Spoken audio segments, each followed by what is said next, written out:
flooding and travel headaches for millions. Brooklyn saw nearly 7 inches of rain. You can see the water flooding down a stairway here.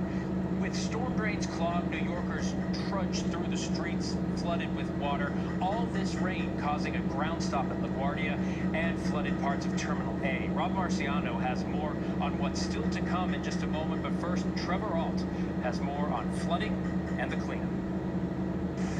Tonight, powerful storms targeting the Northeast. Flash floods inundating all 5 boroughs of New York City. FDR Drive, a major artery, shut down. Traffic snarled throughout the city. We have water touching the wheel well of these cars, and they're still driving through this. Some parts of Brooklyn got 6 inches of rain this morning. They're trying to clear the drains.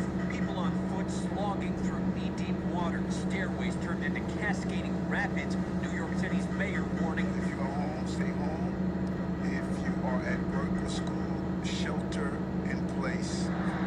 Multiple residents rescued from flooded basements. And I just want to show you Prospect Park for a quick second because a river is running through it right now.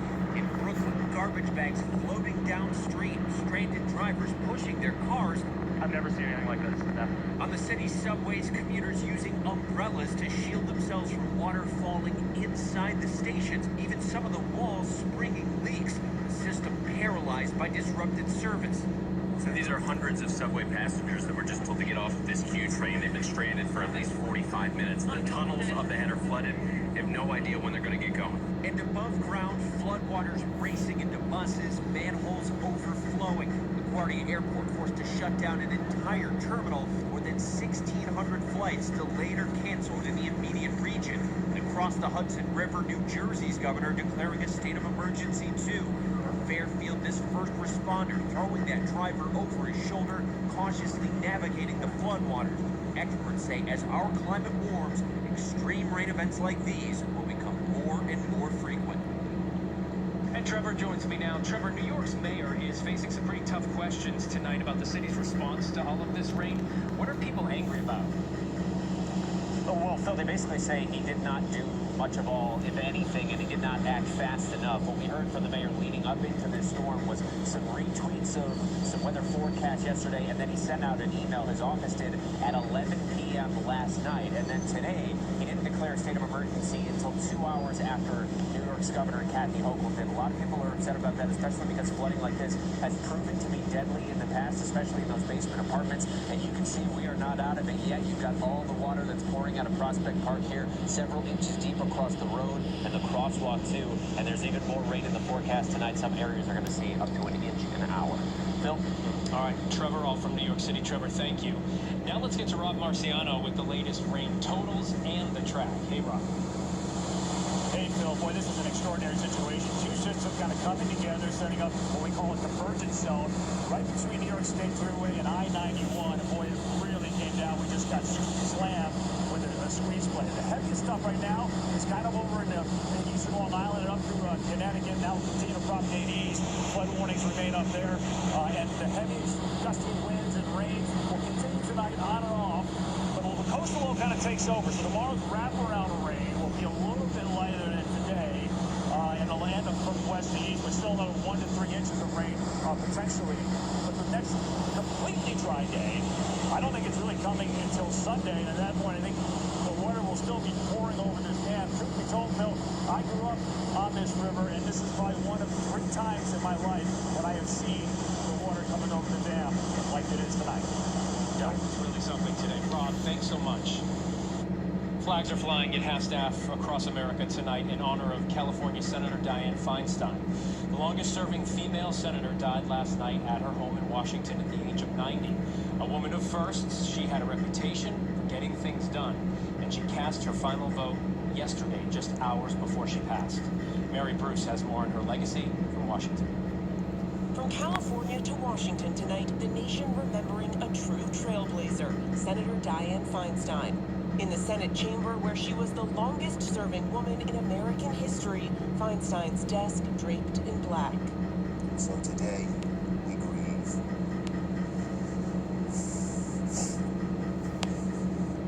We look at that desk, and we know what we have lost. Nancy Pelosi surrounded by members of the California delegation, remembering her dear friend as a pioneer. Her legacy will be a long one that we will all be inspired by. The first female president of San Francisco's Board of Supervisors. She was on the verge of quitting politics altogether when horror struck. Her colleague Harvey Milk, one of the first openly gay officials in the country, assassinated in San Francisco City Hall. In an interview with CNN, Feinstein describing the moment she found his body. I heard the door slam. I heard the shots. I smelled the cordite being whisked by. I walked down the line of supervisors' offices and found Harvey Milk. Put my finger in a bullet hole trying to get a pulse. It was the first person I'd ever seen shot to death. Milk and San Francisco Mayor George Moscone both killed that day. Feinstein announcing the tragic news. Both Mayor Moscone and Supervisor Harvey Milk have been shot and killed. Feinstein then stepping in, becoming San Francisco's first female mayor. Then in 1984, she was the first woman to be vetted for the vice presidency. It is very important that that door be open to a broad selection process. But ultimately, Feinstein was destined for the Senate. Elected in 1992, dubbed the Year of the Woman, she was the first woman to serve from California, the first Jewish woman in the Senate. A champion for gun control, she helped author the 1994 assault weapons ban. Let me tell you, I've seen assassination, I've seen killing, I've been a mayor, I know what these guns can do. Why is it every man comes before me and says, nice lady, you really don't know? The first woman to lead the powerful Senate Intelligence Committee, Feinstein exposed how the CIA tortured terrorism suspects after 9/11, adamant that the findings be made public. She cast her final vote just yesterday, resisting calls to retire, Feinstein saying she would step down at the end of this term. There's times for all things under the sun, and I think that will be the right time. Let's get right to Mary now in Washington. Mary, the senator was working really right up until the end. She was, Phil, even though at 90 years old, she was the oldest member of the Senate. In fact, her friend, former Congresswoman Jane Harman, shared this photo of the two of them meeting together just last night. Harman saying that they spoke for over an hour, reminiscing and talking about all the things that Feinstein said she still hoped to accomplish for the country. Phil? All right. Our thanks to Mary Bruce from Washington. Thank you. All right, for more, I'd like to bring in now Senator Jeanne Shaheen, a Democrat from New Hampshire. Senator, thanks so much for joining us. It's to be with you. You served alongside Senator Feinstein for more than a dozen years. In your statement, you called her a titan of the Senate and a trailblazer for women everywhere. How are you viewing her legacy tonight?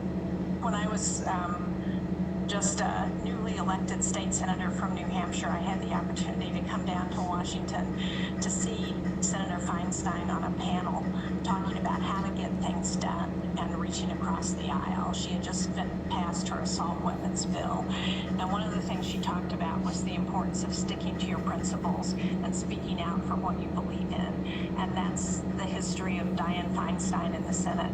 She stuck to her principles. She spoke out for what she believed in. She was passionate about what Californians needed and worked every day to make that happen. And even, she voted yesterday. So despite her illness, despite how frail she was, she came to the Senate and voted. And her integrity was such a role model for me and for women, not just in the Senate, but throughout the country. Any woman who aspired to political life could look at Dianne Feinstein and get a model for how to behave. You mentioned the phrase twice so far in our conversation that she would, work across the aisle.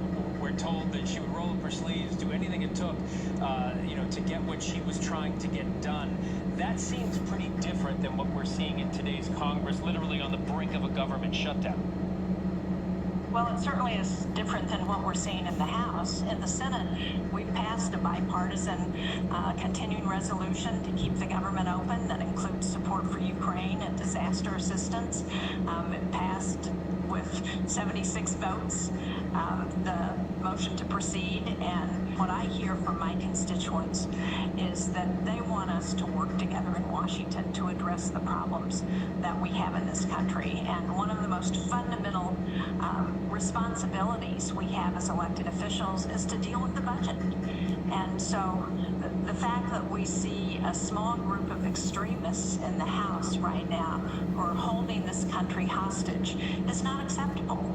And so, Senator, finally, for your constituents who are watching, right now it doesn't appear that the House is ready to avert a shutdown in any kind of meaningful way. That could change at any minute. But what are your biggest concerns for the people of New Hampshire heading into this uncertainty, and if the government does shut down? I met a number of nonprofit representatives who are providing social services for people who are administering the WIC program for pregnant women and children who can survive for a week or two, but after that, women and children are going to begin to be denied food under that program.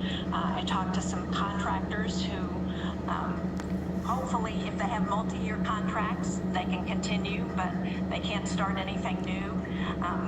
Men and women in the military, we have a Coast Guard station in New Hampshire.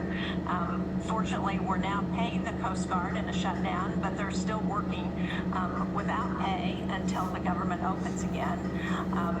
So there's this real hardship on people who don't deserve it, people who are just trying to do their jobs, work hard for this country, and those extreme House members who are holding things up need to rethink what they're doing and stop acting in the interests of Vladimir Putin and the People's Republic of China and start acting in the best interests of America. Senator Jean Shaheen, the great state of New Hampshire, thank you so much for taking your time and also sharing your thoughts with us on a woman you call the Titan of the Senate. We appreciate it. Thank you. And tonight, nearly 3 decades after his murder, police made the first arrest in connection with the deadly shooting of Tupac Shakur in Las Vegas. Dwayne Davis, charged with murder and use of a deadly weapon, authorities calling him the only living suspect for a murder Americans have been obsessed with for years. Arcana Whitworth has more. Tonight, a major break in the infamous murder case of Tupac Shakur. This is the indictment we've been waiting almost 3 decades for. After nearly 30 years, police arresting Dwayne Davis, known as Keefy D, charging him with murder. Authorities say it was Davis's own public comments that reinvigorated the case in 2018. He said the shots came from the back. Who shot Tupac? Looking for the code on the streets and just came from the backseat. Tonight, authorities accusing him of being the shot caller who provided the gun and orchestrated the 1996 hit on Tupac in retaliation for this incident, where Tupac and others beat up Davis's nephew. Just 2 months ago, police raided Davis's home. ABC News, the first to obtain the body camera video. We obtained information during that execution of that search warrant that corroborated information obtained through our investigation. And Kana joins me now. Kana, what's next for this suspect? So, Phil, right now, Dwayne Davis is set to appear in court next week in Las Vegas. At that point, they will set a trial date. And, you know, Phil, right now, authorities say they believe that he is the last living suspect connected to the murder of Tupac. And they also went on to say that this was their last chance to solve this case. So, huge news today, Phil. Huge news indeed. Kana Whitworth from Los Angeles. Kana, thank you. Joining us now for more context and analysis, let's bring in ABC News contributor and Sirius XM radio host Mike Muse. Mike, good to see you. Thanks for being here. What a pop culture moment in history this is. Let's start with the impact this murder had on hip-hop to begin with. It had an impact in a number of different reasons. This murder came at the peak dynamic between the East Coast and the West Coast dynamic and beef, which I actually think the media had a lot to do with really hyping this up to be more than really what it was. Also, too, at the height of this murder happened, a lot of individuals began to ridicule and criticize the genre of hip-hop as a whole. But what I am most appreciative of this indictment, that it shows that this was an isolated incident amongst a small group of individuals, and it has no indictment on the overall genre unto itself, which what came out of that. when this happened, Tupac was at the peak of his career. We had never seen an MC like him. Him and Biggie transformed the genre in that moment. Tupac was well-read. He was well-versed.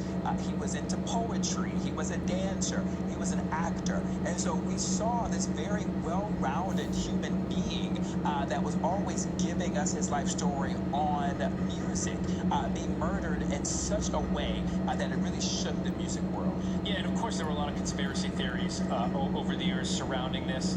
How important is a day like today to put those conspiracy theories to rest, and maybe fans of Tupac now can say they've got some justice in a sense? So that's such a great question that you ask, because this conspiracy theories has been ongoing. Some believe that Tupac isn't dead at all. Some believe that Tupac is on an island. There was a lot of other names who are living today who are still very impactful in the music industry, as if they're the ones who's responsible for his death. And so what I'm glad is that those people who are living and still with us and still having impact in the music industry, their names are now cleared. What I'm happy that we can put a lot of conspiracy theories to rest, so now we can let Tupac's family heal appropriately, knowing that justice will be served in the court system to bring closure for them, and also to bring closure for Tupac's fans, where he is beloved around the world. And he really is. For those who were either not following it at the time, not alive at the time, or not a fan of the genre, he is a major part of pop culture. A couple of years ago, I was in Times Square and I took a picture with a Tupac impersonator. He looks so much like it, but when you have someone impersonating you in Times Square, you know, people taking pictures, you're part of pop culture. How can his fans continue to best celebrate his legacy? I love how you said that, because Tupac's music still lives on today. There's very few, his lyrics still live on today. There's very few individuals who have gone and transitioned to another life whose music and whose artistry still maintains. His music is just as relevant as it is when it first came out. That shows you just how advanced he was with how he saw things. His style, it was very transformative, and his style still lives on. Who he inspired still lives on. That was the magnitude of who he is, and he will forever be one of the greats.